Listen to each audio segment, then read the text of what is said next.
I hear he's back. He's back. He's better than ever. I don't know what that was. You going to explain yourself?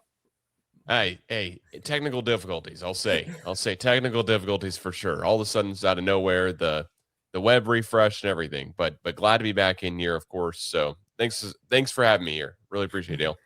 We're experiencing technical difficulties. Please stand by. All right. Got to give a little bio of you. You're a former Oklahoma State Athletic Department staffer and alumnus who hosts and produces the sports podcast known as the CGA Tour. Is that correct? That is all correct. I would also say just a little bit more additional information. I've worked for teams in the NFL, the MLB, and the NBA, and actually former Chargers employees. So I'm a very big fan of your guy, Justin Herbert, there. Man, I tell you what, the Chargers might not be the best team in the NFL, but I think they're the sexiest team in the NFL. I agree. I agree. They got the best jerseys going on. They've got just everything going, it seems. So, I mean, you've got the sexiest guy with the sexiest fiance, all type of stuff. So they've got it going. They've got the uniforms. They just need to put all the stuff on paper finally into the game for once. But always hopeful. Always hopeful.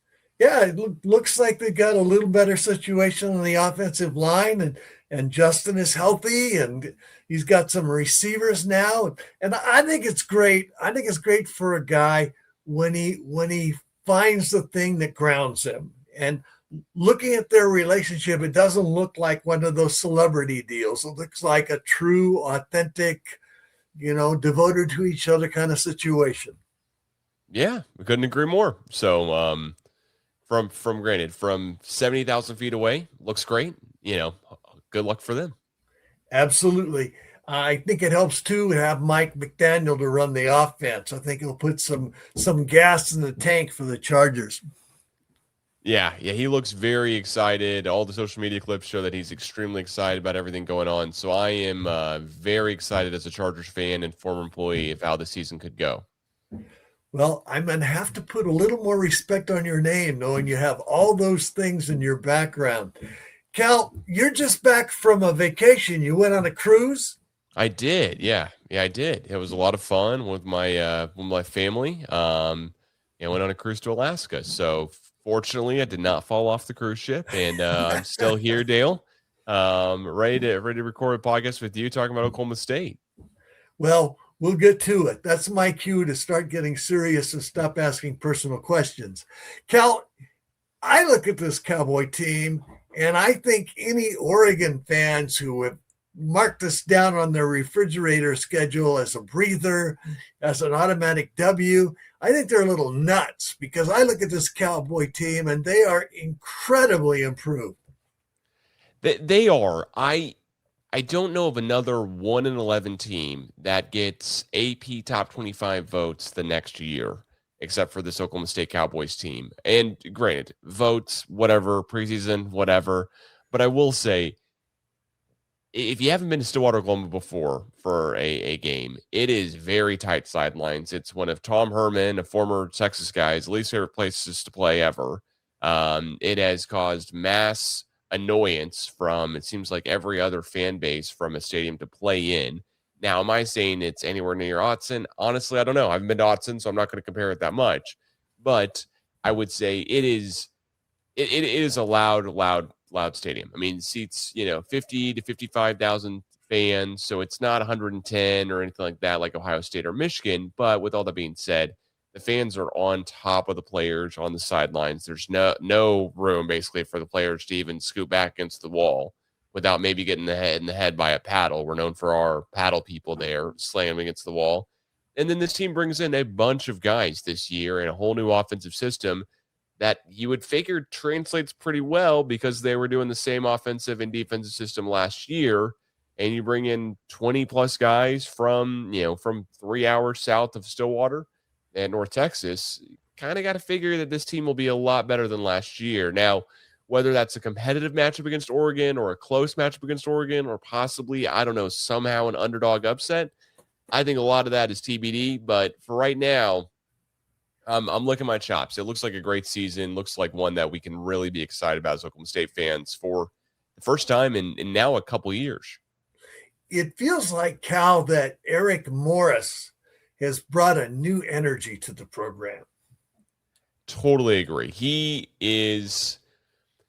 There's so many different things that he does versus Mike Gundy, and I don't want to belittle Mike Gundy because he's been the coach my entire life. I mean, I'm 33. Gundy became the coach in '04, so like I was in fourth grade when Gundy became the coach and started really getting into like loving college football. So Gundy's been my entire hot college football history.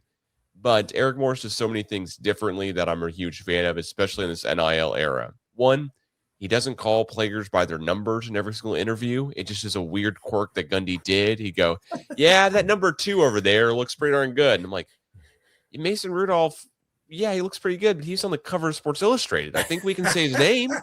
And now you've got, Drew Mustamaker. He's got a funny mustache and, kind of giving him a little bit hem and haws, more of a, person-to-person relationship. And, reminding all the guys in the media, hey, this guy's 19, 20 years old, right? Like he just came off his redshirt freshman season, and also putting more of that emphasis into place of, listen, these guys are moving, they're transferring schools. That's not easy on anyone in this new era of NIL.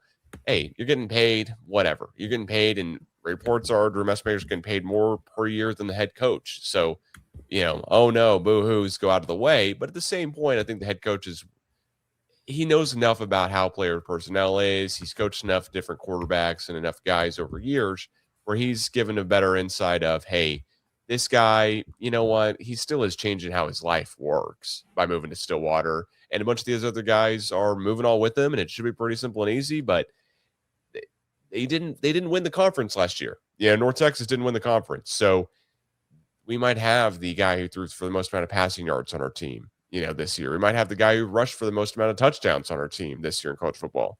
But the level of talent they played against is something that I'm concerned about as an Oklahoma State fan, because when they went up against really tough opponents, Drew Messmaker looked okay, but he didn't look like he was a superhero. It wasn't like it was him and nobody else out there where I go, he'll have to do that again and he can do it again. There are definitely some flaws here and there that I'm curious what the Oregon fan and Oregon faithful really thinks about this Oklahoma State team when you guys are the number 2 team in the country. Yeah, the line has Oregon favored by 29, but I think that's exaggerated. I'm not a person who wagers on college football, but if I were, I think I'd be reluctant to invest in this game. The shoulder season already has 1 rushing touchdown. I apologize. I mess that up every time, Cal. I wanted to show people a little bigger picture of Drew Mestamaker in action. Threw for the most yards in college football last year, over 4,300 yards. How tall is he? 6'4", 6'5", somewhere in there.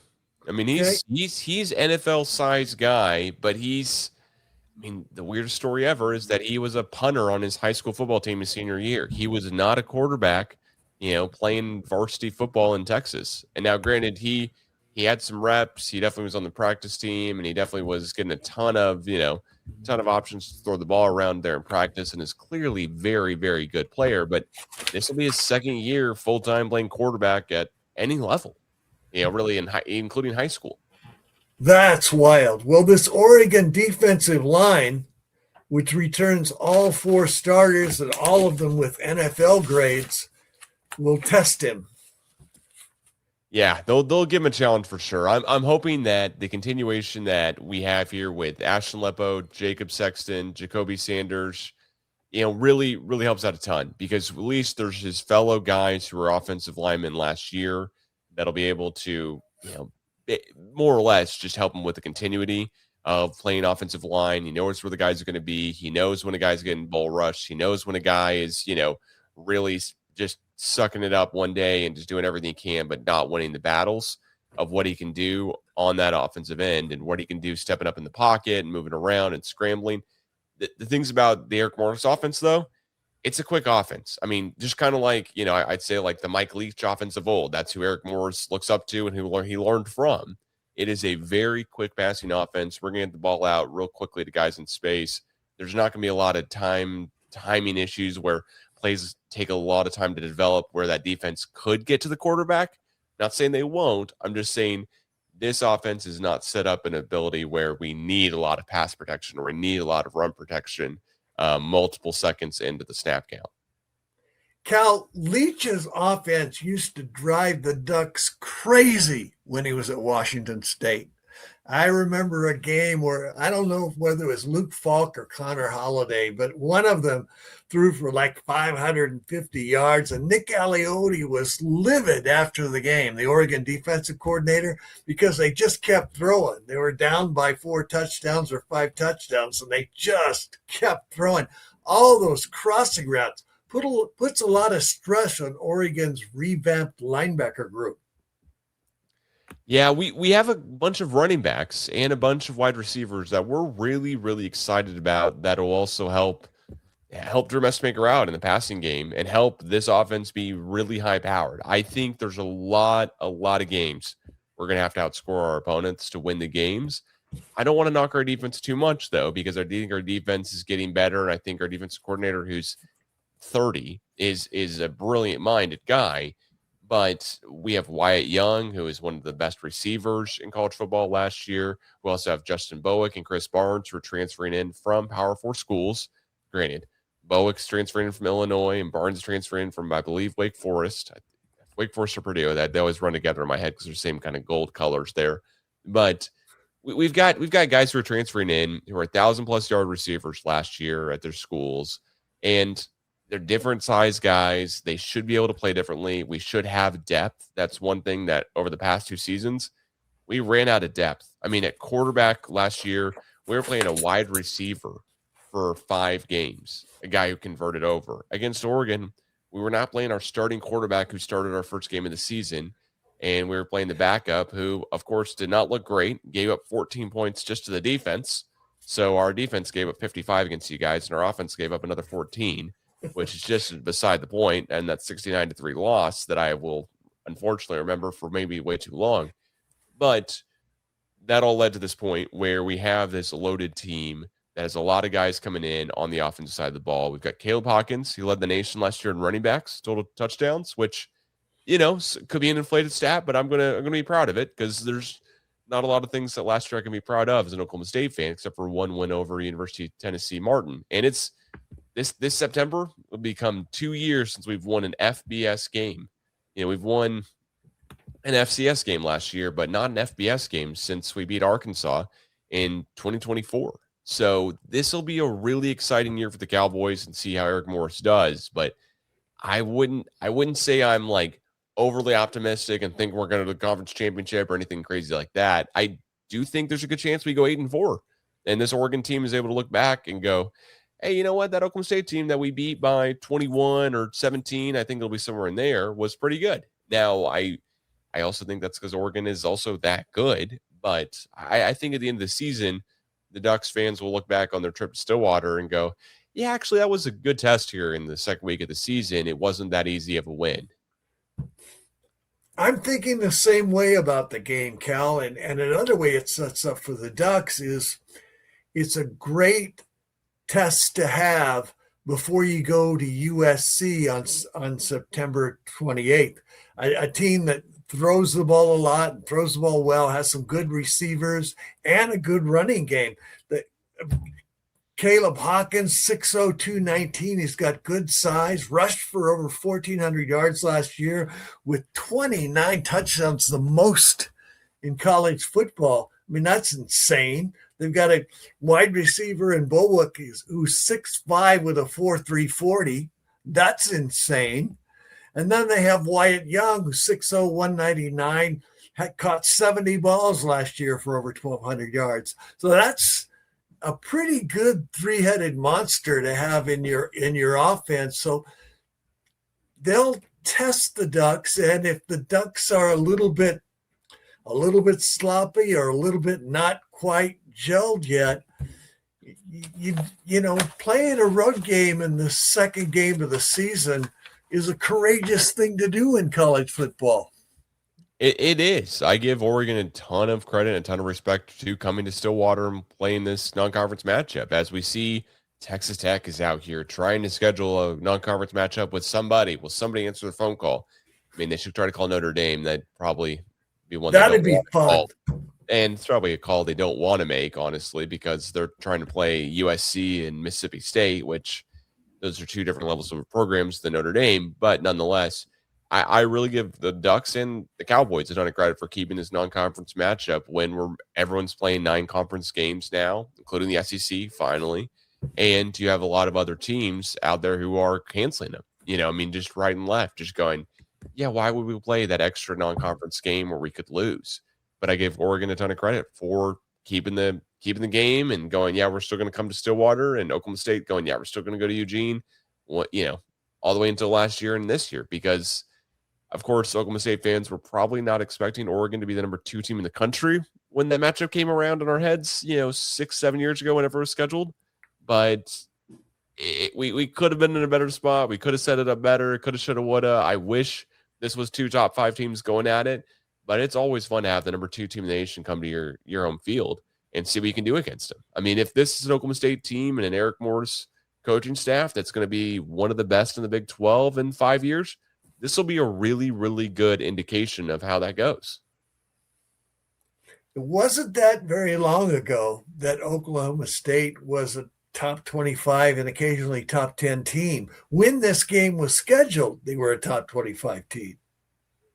Yeah, I was in college, graduated in 2018 when this game was scheduled, and I remember going, "Oh, I'll for sure go to Autzen. Like, I'll for sure go to the Autzen." And then, just after we lost every conference game the year before in 2024, I was like, maybe I don't go to Eugene for this one, just because I was thinking, man, if really sucky flight and drive back to Stillwater, Oklahoma. So I'm glad I didn't, but I also will always wish I did, because I don't think we're scheduling against Oregon for at least several more years in the future, just because of how this all stuff works. We'd probably schedule Oregon State or Washington or whatever instead going forward.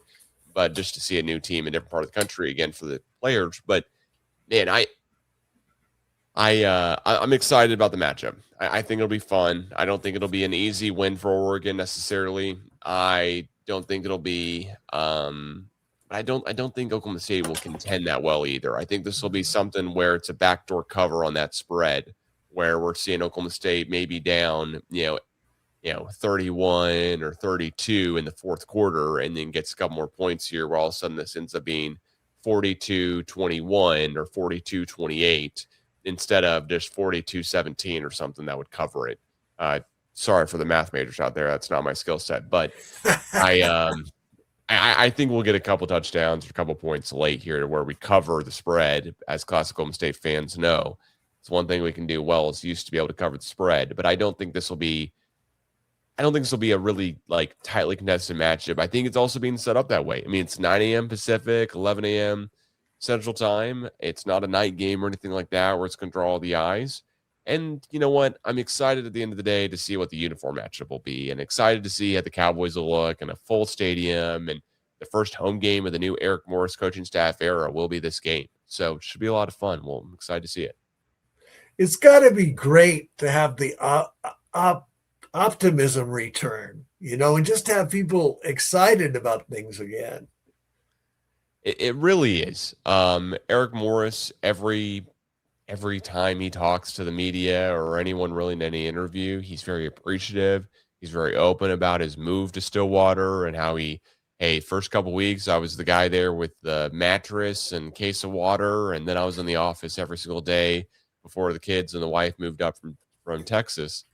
And he seems like a very genuine, honest, and excited guy, which is just something that after 20 years, the old coach is just not going to be able to keep up for that many years. And so the new guy, of course, is going to be able to keep that up. And, it's nice. He used to play against Oklahoma State, and when he was a Texas Tech Red Raider, he's been to Stillwater multiple times throughout his career. Also, the offensive coordinator the defensive coordinator has, and Sean Cassidy's brother, Brendan Cassidy, used to play for the Cowboys. So now he's a defensive coordinator for us.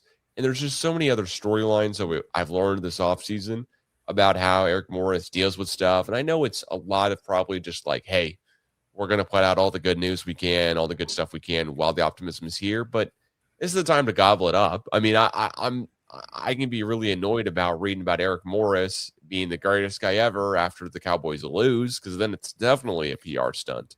But right now, it's all great news. It's all great information to read and get excited about this Cowboys team that seems to be really quick on offense, really excited, and a defense that's I think is going to have a really tough time with the number 2 team in the country, but will fare well against other Big 12 teams and other teams that they play this season, because they'll be a pretty darn good defense by the end of the year that'll gel and mesh and has powerful transfers in that are not just UNT guys.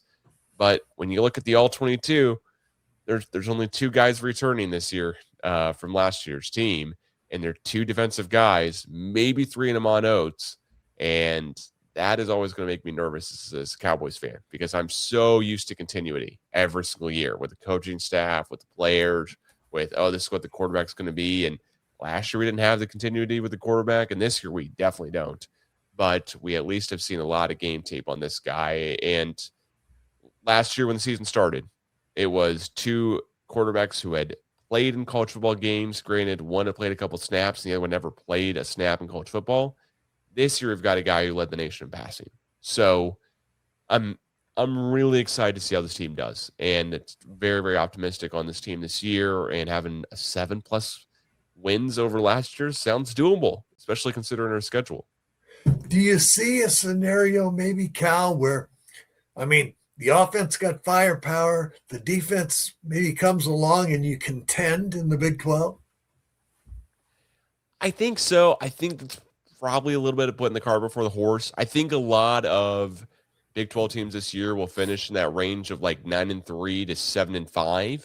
And then there'll be 3 or 4 teams that'll finish like 3-9 or worse.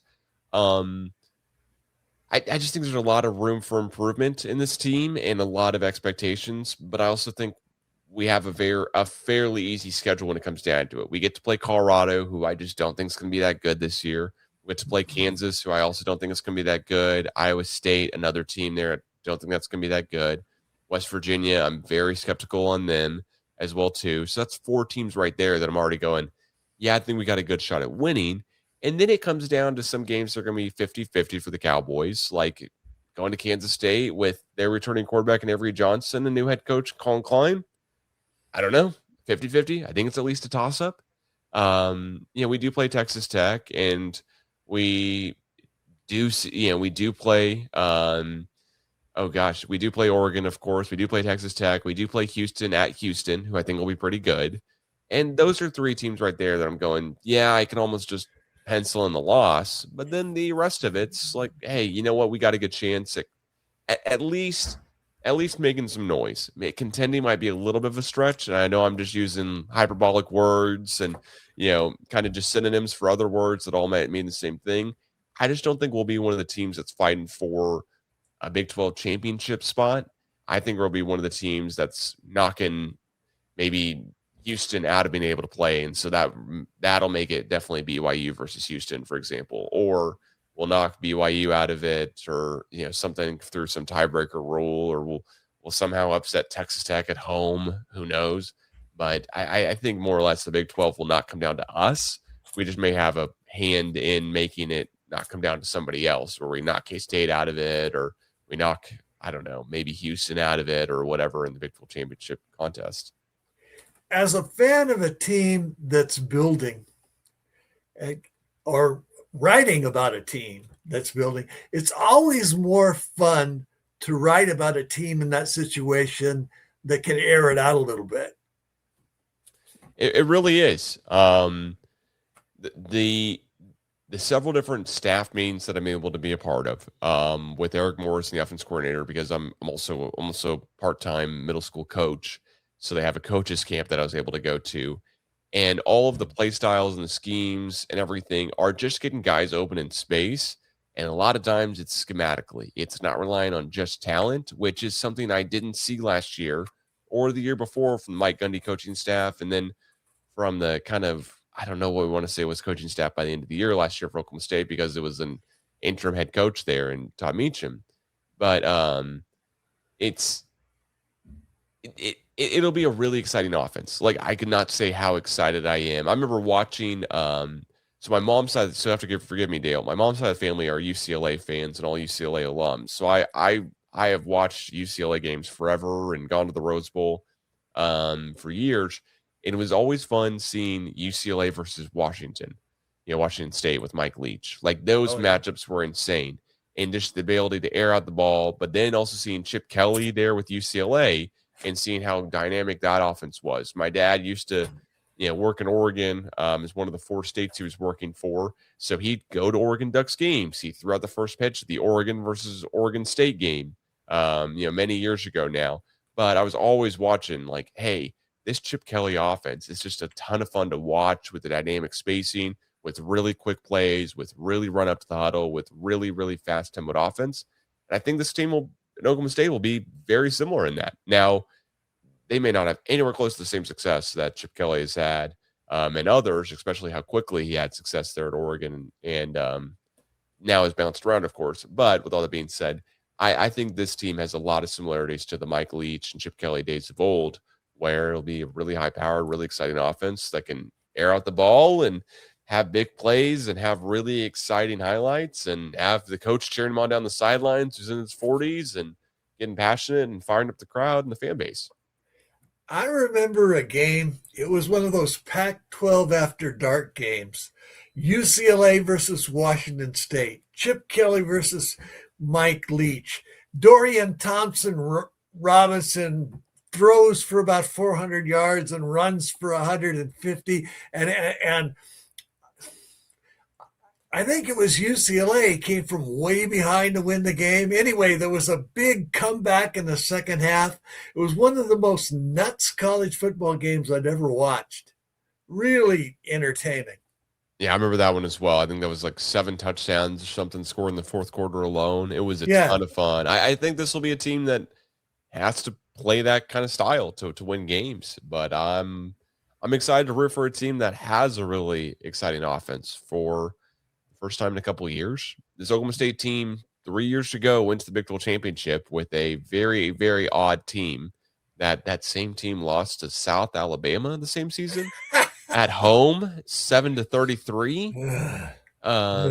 But then goes and beats Texas A&M in the Texas Bowl, and goes and plays in the Big 12 championship game. And I mean, this Oklahoma State team, we have the resources to compete in the Big 12. We'll be clear about in the Big 12. And that's not just from the athletic facilities. It's also from the NIL side now. It's just been shown on paper. And then we also have plenty of different guys who are being brought in as transfers and guys who just look pretty darn good on paper. I'm excited to see what Eric Morris can do here with this offensive staff. And then Sean Cassidy on the defensive side, he has really transformed the North Texas offense from year 1 to year 2. So I'm really excited to see how this goes here in his kind of year 3 with a bunch of those same guys.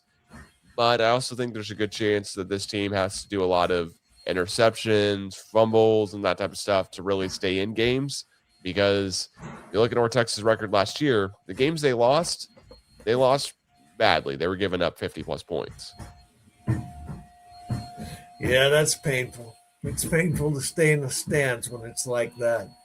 Yeah, and I'm hoping we don't have the same issue. I'm hoping, with this Oklahoma State team, we just have better guys overall. We have some guys who can get to the quarterback more and have a better pass rush so that the other team is not able to air it out and not able to pass for as many yards and not able to score as many points. But a lot of it will be kind of like wait and see on this season, see how it goes.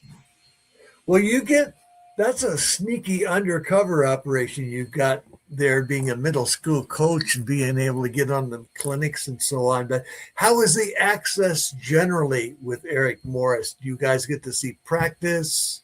Do you get to talk to players? What's it like? So we get access to basically talk to the coaching staff and ask about play types and play styles and that type of stuff and have them edit what we're working on.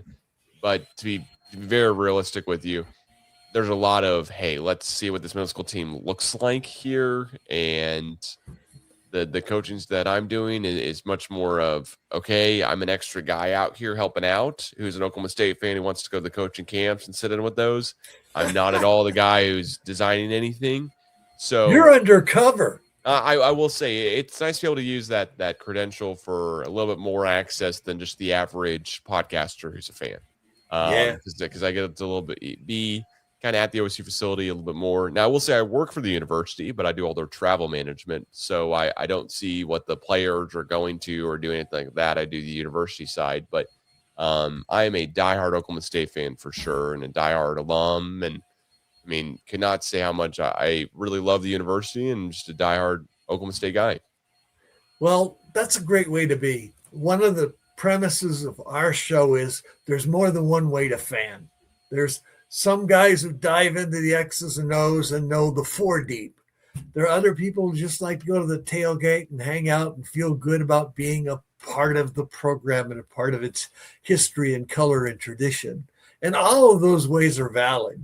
When we try to, one thing we're trying to do is connect people to the folks in the program and experts around the country, give them a wider view of college football and a greater sense of about it that's worth celebrating.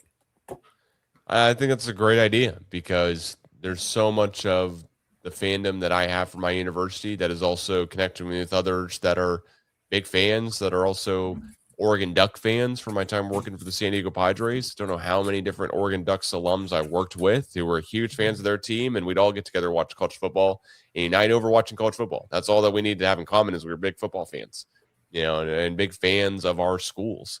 And I remember when Oregon played Ohio State in the national championship game, I was rooting so incredibly hard for Oregon that year because I don't want the other OSU to win. And also because at the end of the day, it's a lot of fun to see your friends have fun. I'm not rooting. I don't know Ohio State fans. I just haven't come across them in my life personally. And so it was a lot of fun to see all of these, Oregon Duck fans get so excited about that season. And I wish it had worked out plenty differently. But it's one where we're fans of the teams, the university is keeping all this going all throughout the sponsorship patches and sponsorship deals and the NIL deals and everything. We're still just big fans of the university and the teams that are playing. What do you think, Cal? What do you think about the Monster deal? Man, I not a big fan. I know from my time working in sports and the side of sports that I worked in specifically, there was no way the Monster logo was not going to be green on all of the jersey patches. There's no way that the Monster would go, yeah, let's blend in that color. There's no way they were signing up for to be part of that. So I knew it would look bad. Still looks worse than I thought it would. Got to be honest. Just because, like, for example, used to work for the Oklahoma City Thunder and intern with them. I knew when they got the Love's patch deal going with the Thunder, that was going to be Love's colors. That was just going to be the deal because of how much it would stand out on jerseys, stand out on the patch. And that's part of the reason why you do it as a sponsor. So when Monster does it, and now it's on the basketball courts, and now it's on the fields, and now it's on the jerseys. I mean, it looks just terrible on the Kansas jersey where you've got Kansas and they have their own jersey sponsor that doesn't match their colors closely. Then you've got the Monster logo, which is green, and the Kansas jersey is blue and red already to begin with. Then you got green thrown in there, lime green, like it's an Oregon, like your show colors are just thrown on a Kansas jersey. I mean, the only jersey to look halfway decent on is the Baylor jersey, but I fear before too long it'll be the Monster Big 12 Championship, where it's Monster University playing against Red Bull University or something, in Oklahoma. And that I do fear that is maybe where we're headed at some point, or we're headed where at least the stadiums are not named after the biggest supporters of the university. I mean, our stadium could be named, I forgot what Boone Pickens' biggest, it could be the Mesa Verde Stadium, which is Boone Pickens' company at one point. But instead, it's named the Boone Pickens Stadium, BPS. It's named after his name. I don't think it's the Phil Knight Stadium in Oregon, so I'll give you guys credit for that for sure. But I think at some point we're going to see it's the State Farm Stadium at Oklahoma State, and and really get all the sponsors in there. And the video board not going to have two people's names underneath it just as their sponsor. It's going to instead have their corporation or their business or something tied to that. Because all of these schools that are in the Big 12 and in the ACC are fighting to try to get into the Big 10 and SEC money. And they're trying to do everything they can. So I understand why to do the monster deal. I get that totally. It just, the optics of it are just pretty bad. I wish no one had ever said evaluation amount on it, or at least waited till that got leaked. I don't agree with the commissioner and how he did it, but of course that's the part I can actually agree or disagree with. I wasn't in the rooms when he was discussing how much Monster would pay year per year. And I do think it's also weird that this is all not money that can go to the players.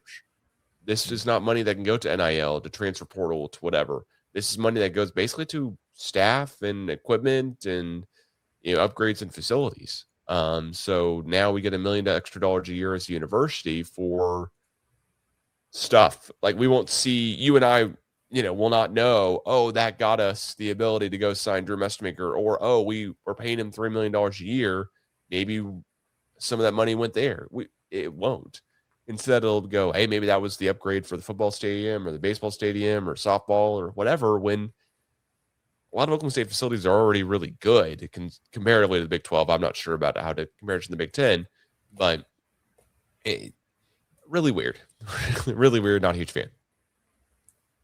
It's the direction things are going. The money's getting bigger and bigger. It takes more money to be successful, but those deals have got to be made really carefully, because the most important thing about college football is the history, the tradition, and the relationship between the fans and the teams. Right? You don't want to give up too much of that. Really don't. Yeah, I forget who tweeted it out or posted it, so forgive me here, but it basically was more along the lines of a lot of fandom and a lot of fandom equity and fanfare is being pushed really, really hard. And at some point, there's going to be a breaking point where all of us kind of go, okay, well, the game's at 6 a.m. my local time because it's over in London. Cool, I'm just not tuning in, even if I'm a huge fan of the team. At some point, that's going to start coming around. At some point, there are going to be fans of Big 12 teams going, yeah, but like, why would I go to that game? Or, okay, I can watch it at home. Or, okay, my fandom level is just decreasing 10% year over year. And when that happens, I think it'll be just a trend downwards. It won't be any big stark difference or drop off or anything like that. But there will be that breaking point. No reach for some fans. It's not reaching for me. I do a podcast weekly about Oklahoma State. I'm not saying that. But I have noticed a couple of friends that I talked to about, like, hey, heard about Oklahoma State did this offseason? They go, maybe, refresh me. And they just haven't cared as much this offseason as they have maybe year over year. I think that's more due to a personnel deal where our coaching's all changed, so they really would have to get into it to know. But at some point, we're going to be pushing the fandom up against a wall or up into a ledge or whatever. That's going to be a breaking point with how much of the commercial and sponsorship deals are coming into play here. On your message boards and your interactions with fans, what are Cowboys fans saying about the Ducks? They're either a little crazy and they're saying, oh, can't wait until we go duck hunting or something in Stillwater, right? And they're talking smack and they're riling everyone up. They're getting excited of, like, so Dante Moore went back to school. Wouldn't he have been one of the top 5 draft picks this year, if he had left? And why did he go back to school? Isn't that weird? What's he doing one more year? But a lot of the Oklahoma State fandom is going, hey, really excited to see how Eric Morris does first home game. Like, this is the first home game in a new coaching staff since 2004. We're really excited for that. I think we're more optimistic that it'll just be a close game, that it could be for the spread to be 4+ touchdowns seems crazy to say out loud in Stillwater. But we lost to teams last year by 4+ touchdowns in Stillwater, I think, if I remember correctly. So that makes sense. I'm interested to really see how the season goes, but a lot of fans are excited, really interested to see how we'll look, how this team will look. That's more of it, and a lot less about Oregon. We know Oregon's going to be great and at least really, really good. If not finishing the season top of the nation, they're at least starting the season top of the nation. And we know that to be true. We know Oregon was really good last year. So we're excited to see how this offensive schemes and the defensive schemes match up against a really, really good team that's top in the country, even though we probably know at the end of the day this won't be that close of a game.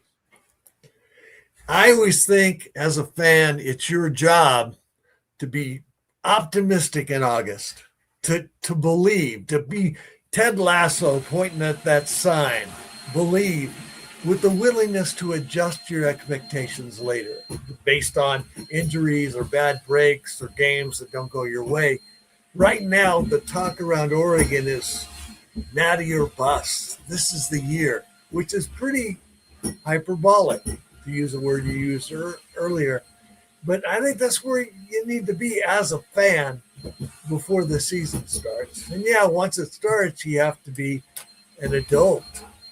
I had Kristen McLemore great on that program the other day, and he said, adults scroll and children troll. Don't be the guy who trolls your own fans or your own fan base. Yeah, I agree with that a lot. I'm really excited for the season, but once the season starts, you don't want to be delusional. You don't want to lose Oregon by 4 touchdowns and still think you can win the whole Big 12, going into week 3. Now, things can change and situations can, etc. But I'm optimistic until proven otherwise. That's the best way I'd say it. Like, I'm an optimistic fan, an excited fan. I've never been the glass half empty. I've always been the guy who's like, oh, glass might be half full, and if you look at it the right way, it might even be more than half full.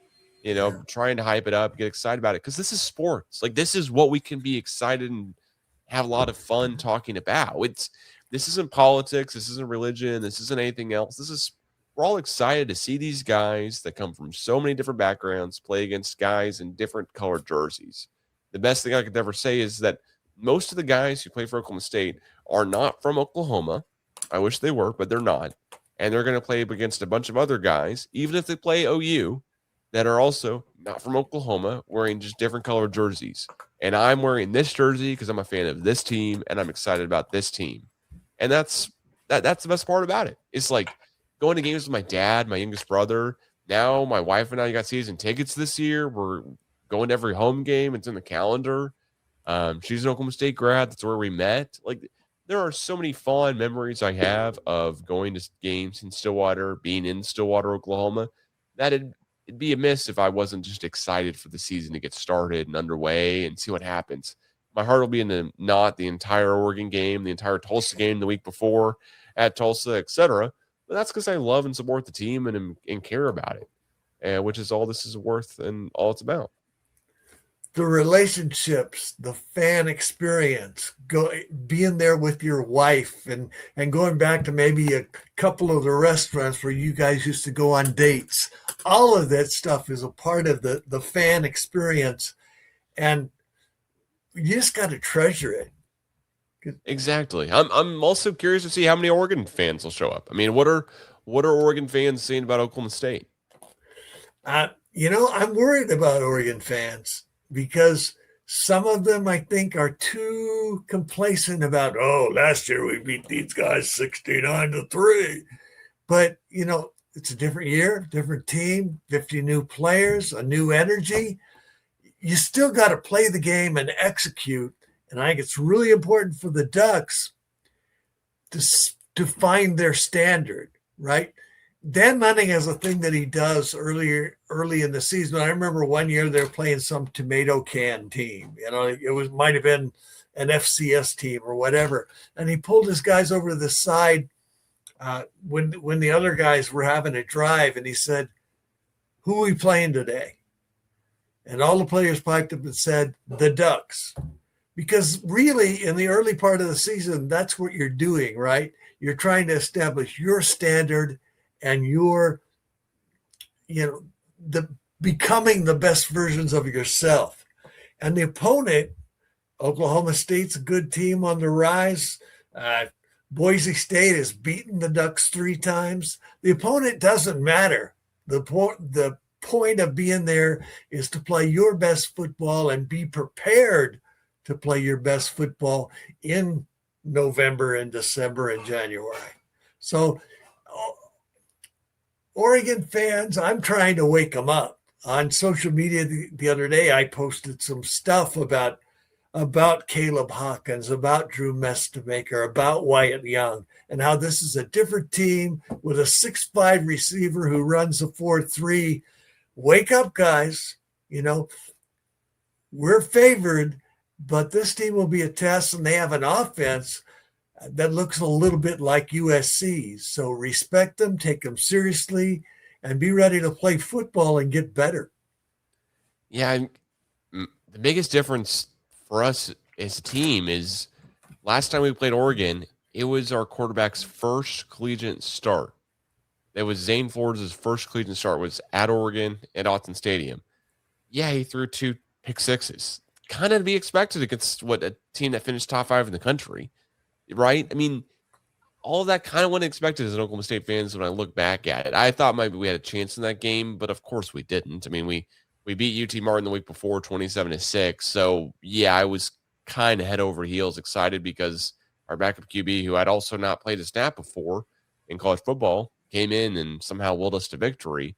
But then, of course, playing Oregon brought it into a new level of, oh, no, what's going to happen against Tulsa? And we lost to Tulsa. First time we lost to Tulsa since 1970s. First time we lost to the Tulsa at home since 1940s. So this team is completely different. Everyone's talked about it. The coaches said nonstop, yeah, I'm going to sit at a new table every single day because we've got 80 plus new transfers in. And I've heard a lot of Oklahoma State fandom going, hey, this we could have a Kirk Cincinnati type of run here. I don't think anyone will ever have that again. I think that is just such a one-off crazy deal. But I'd be amiss to say that this is not a completely different team that could gel and mesh way better than previous transfer teams, especially transfer teams for Oklahoma State over the past 2 years, just because the team has so much continuity with North Texas guys and other guys who are transferring in all from the same schools. And they really seem to fit the schemes. Defense, we're going to run the 3-3-5. Sean Cassidy's going to coach him up. He's getting year over year, he's been a better and better defensive coach. Sean Brophy, our offensive coordinator, and Eric Morris, our head coach, are going to run the air raid and the Mike Leach system and the, systems that have worked well for so many years. I mean, Eric Morris is the guy who found Patrick Mahomes, was coaching him at Texas Tech, but found him apparently. He definitely found Cam Ward and was coaching him at Incarnate Word before he transferred to Washington State, and then Eric Morris followed him there. He was coaching Baker Mayfield at one point. I mean, his quarterback lineage of the guys that he's associated his name with and been attached to and is coached up are a bunch of NFL quarterbacks. So I'm sure there's a couple here and there that, of course, don't make the elite list of guys, but this head coach can definitely coach up a quarterback and definitely keep guys in games. So I think this will be I think it'll be a challenge no matter what. I think Oregon should think of this more as a challenge. And hey, Oklahoma State will definitely cover the spread of 4+ touchdowns versus, hey, this is just an easy win. But also, I wouldn't let Oklahoma State fans think that this is going to be a win for us or that this will be a touchdown game at the end, final seconds. I think this will definitely be Oregon wins by 2 touchdowns or more, but still a 4 touchdown plus spread seems insane in Stillwater with this team. So I think there'll be a good chance this Oklahoma State team does at least halfway decent against a really good Oregon team. It's going to be fun to watch, and I hope we get a chance to talk about it afterwards. Already, in my view, Eric Morris accomplished 2 major things. One, he's turned around a losing culture and that pall of gloom that losing kind of brings you to. And 2, he's created a new energy. And it's great to hear you come on and talk about ways that, wow, I see a path to a bowl game. I see a path to 8 wins. I think we'll be an exciting offense. And you couldn't have made those statements a year ago. So it's fun to see the progress in the program. It really is. This is an entirely new team. Got 2 returning starters only on defense that are still coming back from last year to this year. And the 2 starters on defense last year were not bad guys. So This is a really exciting team this year, and fingers crossed we make it a game in Stillwater against Oregon, and I can get you back on for a preview on my podcast here a week before the season, or a week before the game, excuse me.